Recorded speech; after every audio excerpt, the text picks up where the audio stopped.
سورہ عنکبوت کا بیان ہو رہا ہے، تو اس سلسلے میں 1 سے 13 آیات کی تفسیر مکمل ہو چکی۔ اب 14 سے 22 آیات جو دوسرا رکوع ہے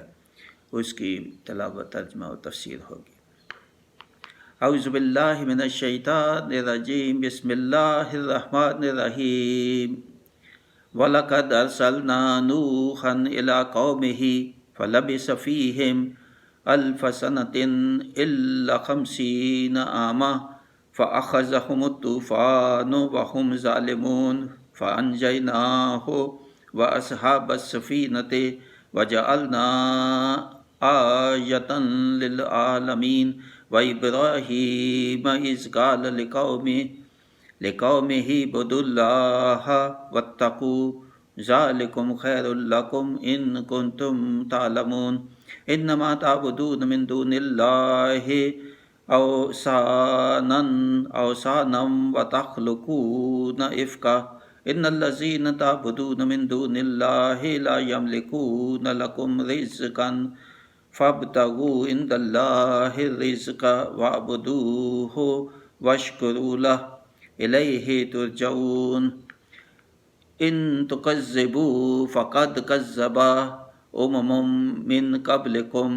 وَمَا عَلَى الرَّسُولِ إِلَّا الْبَلَاغُ الْمُبِينُ أَوَلَمْ يَرَوْا كَيْفَ يُبْدِئُ اللَّهُ الْخَلْقَ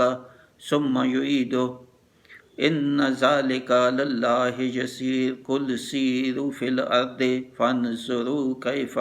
كَيْفَ بَدَأَ الْخَلْقَ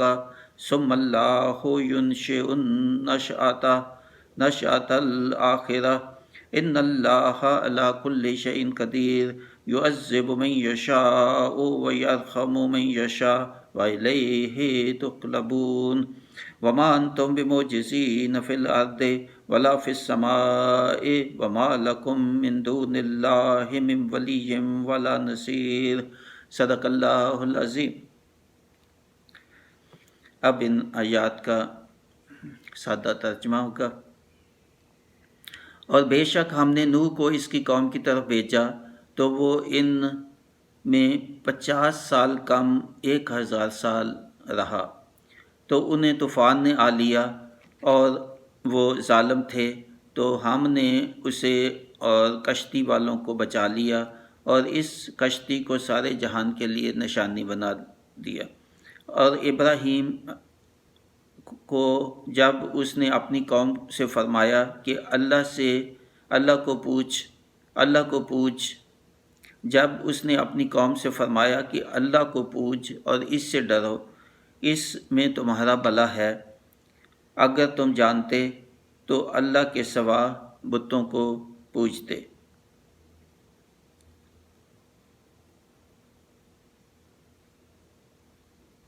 اور نرا جھوٹ گڑھتے ہو، بے شک وہ جنہیں تم اللہ کے سوا پوجتے ہو تمہاری روزی کے کچھ مالک نہیں، تو اللہ کے پاس رزق ڈھونڈو، اس کی بندگی کرو، اس کا احسان مانو، اس ہی کی طرف پھرنا ہے۔ اور اگر تم جھٹلاؤ تو تم سے پہلے کتنے ہی گروہ جھٹلا چکے ہیں، اور رسول کے ذمہ نہیں مگر صاف پہنچا دینا۔ اور کیا انہوں نے نہ دیکھا، اللہ کیوں کر خلق کی ابتدا فرماتا ہے پھر اسے دوبارہ بنائے گا، بے شک یہ اللہ کو آسان ہے۔ تم فرماؤ زمین میں سفر کر کے دیکھو، اللہ کیوں کر پہلے بناتا ہے پھر اللہ دوسری اٹھاتا ہے، بے شک اللہ سب کچھ کر سکتا ہے۔ عذاب دیتا ہے جسے چاہے اور رحم فرماتا ہے جس پر چاہے، اور تمہیں اس کی طرف پھرنا ہے، اور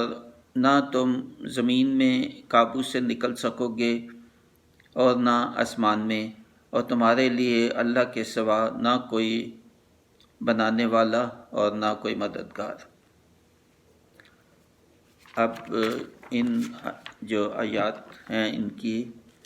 تفسیر جو میں نے لکھی ہے 14 سے 22۔ اللہ تعالیٰ نے فرمایا کہ ہم نے نوح علیہ السلام کو قوم کی طرف دین حق کا پیغام دے کے بھیجا، اور وہ 950 سال تک اپنی قوم کو جو ہے وہ تبلیغ کرتے رہے اور ایمان کی طرف دعوت دیتے رہے، مگر چند لوگوں کے سوا سب نے ان کا انکار کیا۔ اور اللہ تعالیٰ نے آگے یہاں بھی اور بہت جگہوں پہ زیادہ تفصیل کے ساتھ ہے کہ کیسے پہ سب کو جو ہے نا وہ سیلاب اور طوفان سے جو ہے نا سب کو اللہ تعالیٰ نے وہ برباد کیا، سوائے حضرت نوح علیہ السلام کے اور ان کے چند ساتھی جن کو نوح علیہ السلام نے کشتی بنائی اور کشتی پہ سوار ہو گئے اور وہ ان کو اللہ تعالیٰ نے بچا لیا، سوائے یہ جو ہے ان کی بیوی جو کافری تھی تو وہ بیوی کافروں کے ساتھ دیتی تھی، تو اس لیے ان کو بھی ہلاک کر دیا ساری قوم کے ساتھ، اور اللہ تعالیٰ نے کہا یہ عبرت کا نشان بنا دیا کشتی کو، یا یہ جو ہلاک کیے گئے اس واقعہ میں جو ذکر آیا تو ان کو عبرت کا نشان بنا دیا اگلی قوموں کے لیے، کہ وہ بھی سمجھیں کہ یہ قوم کیوں ہلاک کیے گئے تھے، کہ اللہ کے رسول کی اطاعت نہیں کی، اس کو تسلیم نہیں کیا، جھٹلایا اللہ کی آیات کو، جھٹلایا آخرت کو، جھٹلایا۔ اور یہی ذکر جو ہے نوح علیہ السلام کا زیادہ اور مختلف جگہوں پہ اور کچھ زیادہ تفصیل میں وہ آیا ہے۔ النساء 163، اعراف 64 اور 69، سورہ انعام 84، سورہ یونس 71 72 آیات، سورہ تحریم 10 آیات، سورہ ہود 25 سے 48، سورہ یاسین 41 42، سورہ انبیاء 76 77، المومنون 23 آیت سے 30 آیت تک، فرقان 37، شعراء 105 سے 121، الصافات 75 آیت سے 82 تک، سورہ قمر 9 سے 15، الحاقہ 11 12 آیات، سورہ نو جو ہے وہ مکمل اسی پہ ہی ہے۔ تو یہ اتنی زیادہ مرتبہ اللہ تعالیٰ نے یہ بیان کیا تو اسی لیے کہ نصیحت اور باقی لوگوں کے لیے عبرت ہو، کہ وہ کفار مکہ ہوں یا اب ہم ہیں، وہ بھی سوچیں کہ کیا اللہ تعالیٰ کے احکام کی اطاعت نہ کرنے کی سزا ملتی ہے، اور آزمائے جاتے ہیں لوگ ایمان کے بعد بھی، اور کتنا پختہ ایمان ہے اور بات پہ کتنا ثابت قدم ہے، اور اللہ تعالیٰ کی جو آیات ہیں ان کو حقیقی طور پہ عمل کے ساتھ ان پہ پابند ہیں کہ نہیں۔ تو اس کے بعد جو ہے اللہ تعالیٰ نے ذکر فرمایا حضرت ابراہیم علیہ السلام کا، کہ ان کو بھی جو ہے ان کی قوم کی طرف اللہ تعالیٰ نے بھیجا تاکہ وہ توحید کا بیان ان کو بتائیں، اور اللہ تعالیٰ کی طرف جو ہے وہ اللہ تعالیٰ کی عبادت کریں، اور جو بت انہوں نے گڑھے ہوئے ہیں اور ان کی پوجا چھوڑ دیں، اور ان کو کہا کہ ان کو ڈراؤ میرے عذاب سے، کہ یہ بہت بڑا گناہ ہے توحید اللہ تعالیٰ کے سوا کسی اور کو پوجنا، اور یہ بتایا کہ یہ بت جو ہیں ان کو سمجھاؤ کہ یہ کس چیز کے مالک ہیں، ساری جو کائنات ہے، زمین آسمان جو ان میں ہے، اور ان کی اپنی تخلیق انسانوں کی بھی، اور رزق جو ہے میں دیتا ہوں ان کو، ہر چیز کی ان کو مدد کرتا ہوں جب ان کی مشکل آئے، تو پھر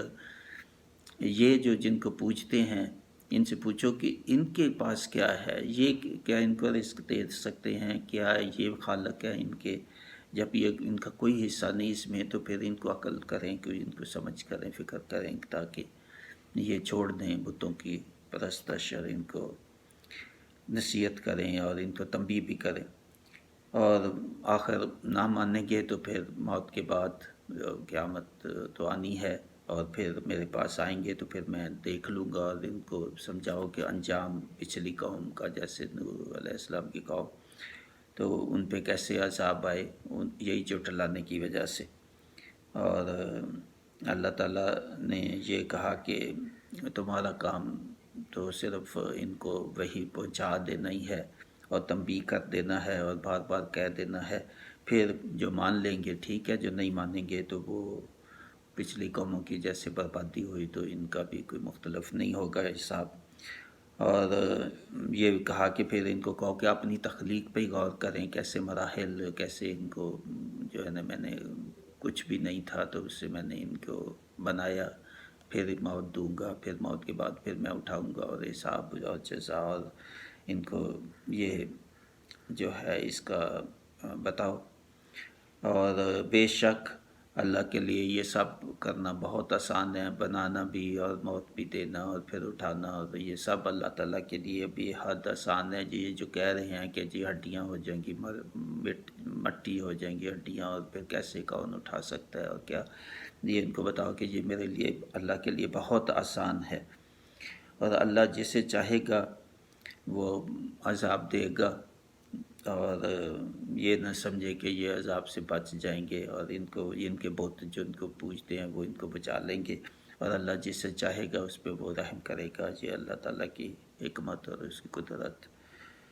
اور اس کی شان ہے۔